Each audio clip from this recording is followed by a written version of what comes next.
Hello everyone and welcome back to another video on the channel. Today we're going to be talking about the new Sony Universe, Spider-Man Universe movie connected somehow because lazy writing movie called Morbius, starring Jared Leto, the greatest comic book actor of all time. Of course, this movie has like a 203% on Rotten Tomatoes because it's the greatest comic book movie of all time that just feels so fitting to be released after like 6 delays on April 1st. It just feels fitting. So this will be my spoiler review on Morbius. If you guys have not seen this movie, and if you don't care about getting spoilers, then sure, watch this video. But if you have seen this movie, let's get into the spoilers of this movie, because I have a lot to talk about. This movie is an enigma because Sony has an interesting, history with making the Spider-Man universe movies in general. And first I'm going to talk about the marketing of this film because I find it fascinating. Sony has always struggled with making trailers for the movies without spoiling everything in it, like Amazing Spider-Man 2. And this movie kind of does both things. There's a lot of things in this movie, including Matt Smith's character, that's not in the trailers at all, and I was genuinely surprised about the attempt of making an interesting character story between Morbius and Matt Smith's MILO in this film, because it wasn't in the trailers at all. But what was in the trailers was the involvement of Michael Keaton, who is completely baffling how they use his character in this film. It's truly just dumbfounding, and I'll get into that later on. But like I said, I was kind of surprised this movie actually has an attempt to make an interesting villain. The basic premise of this movie is that Michael Morbius has this disease that causes him to have low functions of his muscles. He has a hard time walking, he has to walk with these crutches, and he has a low life expectancy. And him and his friend MILO, that he grew up with in this home, which he named him for some reason. He's like, you are MILO, there was other MILOs before you, and you are now MILO.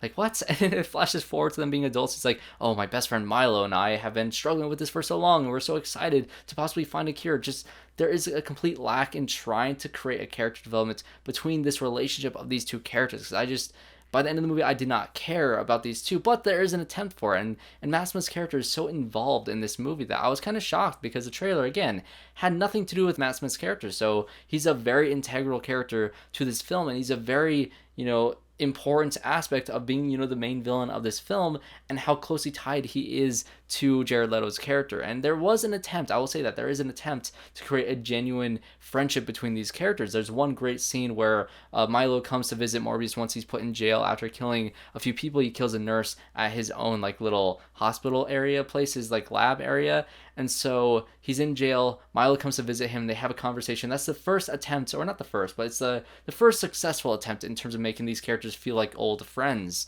And then, MILO walks away without his cane, and then Morbius kind of pieces together what has happened, that MILO has taken this serum that is, turning Michael Morbius into this vampire character that's killing all these people uncontrollably and causing him to have to drink blood. And that scene leads to a great breakout scene of this jail where he goes and he chases MILO down the subway station. This was easily the best part of this movie for me. It had some energy to it.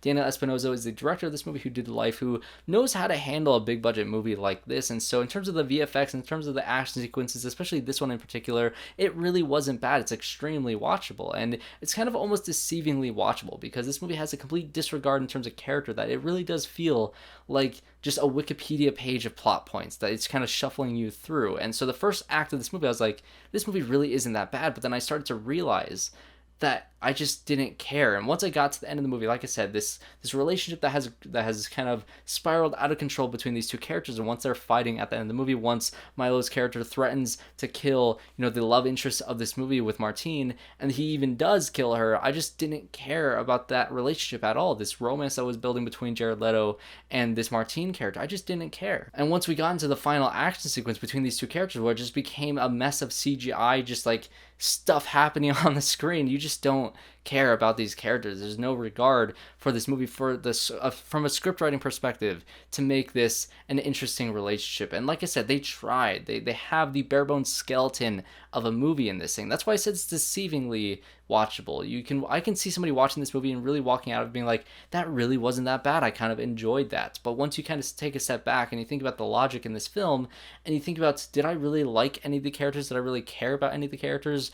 You really don't. And one of the biggest examples of this this is the cop characters, one played by Tyrese Gibson, who they are just kind of there, and they take themselves so overly serious. And Tyrese Gibson, every line delivery he has is so absurdly serious. I just found it laughable. I kept on wanting a scene where these two cops, once they see the first crime scene on the boat, they say, oh, it's definitely a vampire. There's no way this can't be anything other than a vampire. And he says it in very serious things like, what could have possibly done this? And he holds a little bat origami thing, but a vampire or something. It's so stupid that the dialogue in this movie is so dumb at times. And so I just wanted a scene where these two cops go back to their, main police station, and they talk to their commissioner saying, oh, we think there's a vampire on the loose. And the commissioner's like, huh, okay, that's interesting. Let me grab a few people so they can hear your story. And he brings in a few people like in Get Out, and they listen to the story again, and they just start laughing at these characters because it's so dumb. It is so incredibly dumb. And this movie needed to not take itself seriously. It needed to have lighter hearted moments like what I just wrote in my head just now. It needed to have some sort of levity because it takes itself so seriously. The tone of this movie is so dire that when it tries to do the comedy, it just falls flat. I will give credit to the cast because the cast is desperately trying with this script, but there's a scene where Matt Smith is dancing, and it looks like he's having the time of his life. It looks like he's having fun with this role. He's over the top as hell, and this dance scene, I just look over at my friends that were watching this movie with me, and I honestly genuinely thought they were all asleep because nobody moved, nobody laughed, nobody just had a peep. We were just all like, what the hell is happening? We're just husks staring at a screen blankly, just watching whatever in the hell this movie was giving us at this point. Because like I said, by the end of this film, that's what you are. You're a husk. You're sitting there, your brain is completely empty, no cognitive, response to this, whatever you're watching on screen whatsoever. It doesn't have you think about anything. It's so mindless. By the end of the movie,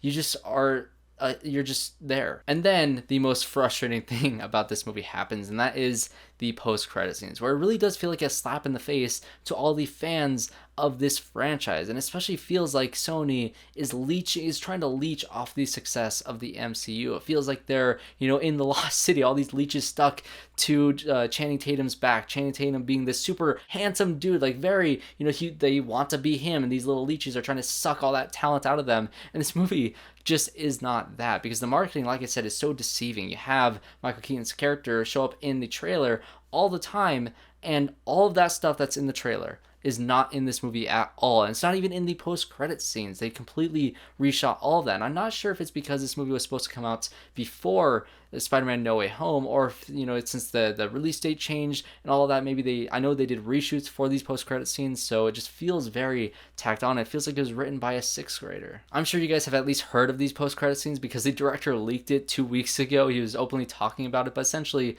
Michael Keaton's character just kind of appears inside a jail cell in this Venom universe, which it definitely is the Venom universe. They have references to him, the San Francisco incident. They talk about it all the time in this movie super openly.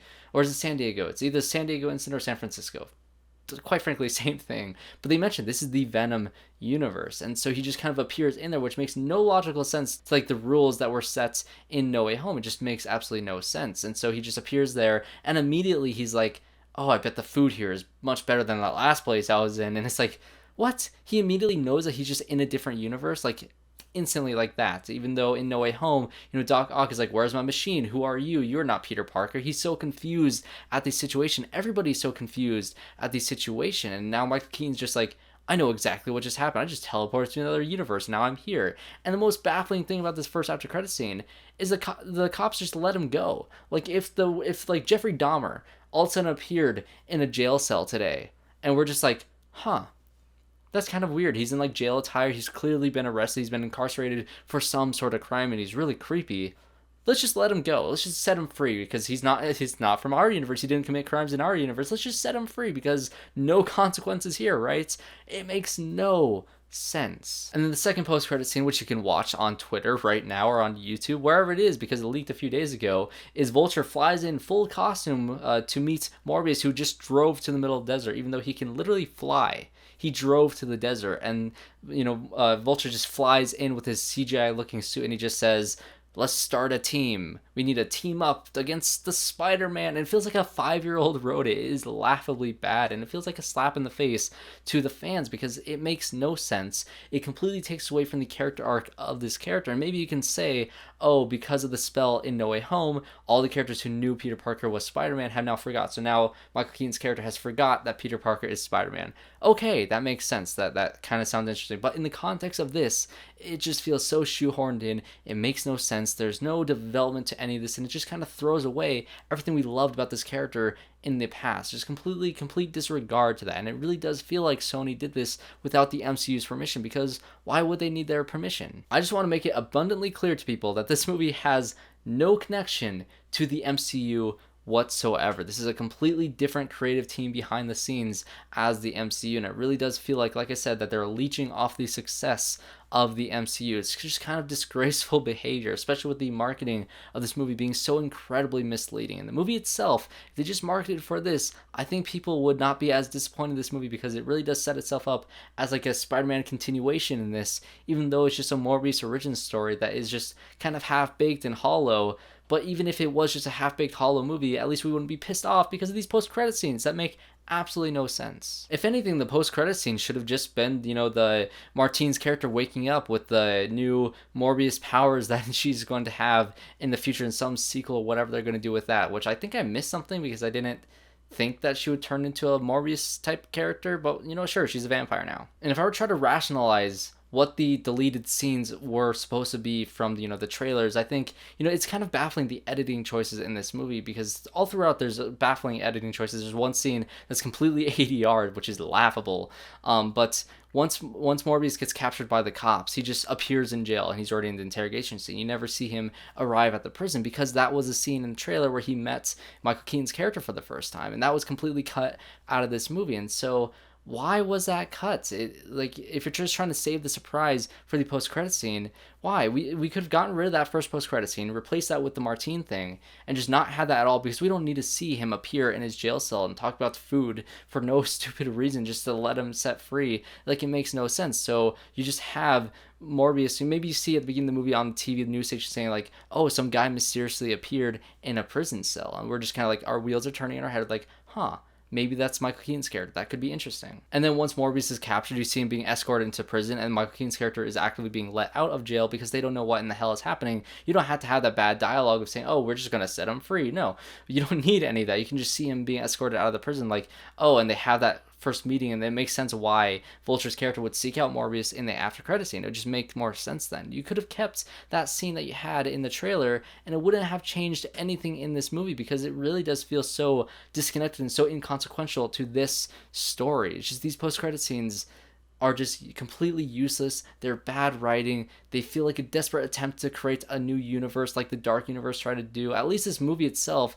isn't trying so hard to create a larger world like Amazing Spider-Man 2. At least this movie is, as a whole, a Morbius origin story. But it's just it's baffling to me. So those are my spoiler thoughts on Morbius. What did you guys think of this movie? Did you care about the Morbius and MILO storyline? Did you care about Martine's shoehorned in romance with Morbius? And did you think that Morbius and MILO should have been a gay couple? Because I was thinking that the entire movie. So what did you guys think of this movie? Comment down below and subscribe to the channel if you enjoyed this video and want to see more reviews just like this one. If you thought Morbius was equally as a joke as it should be, considering it's releasing on April Fool's Day, definitely leave a like, and I hope to see you all in my next one.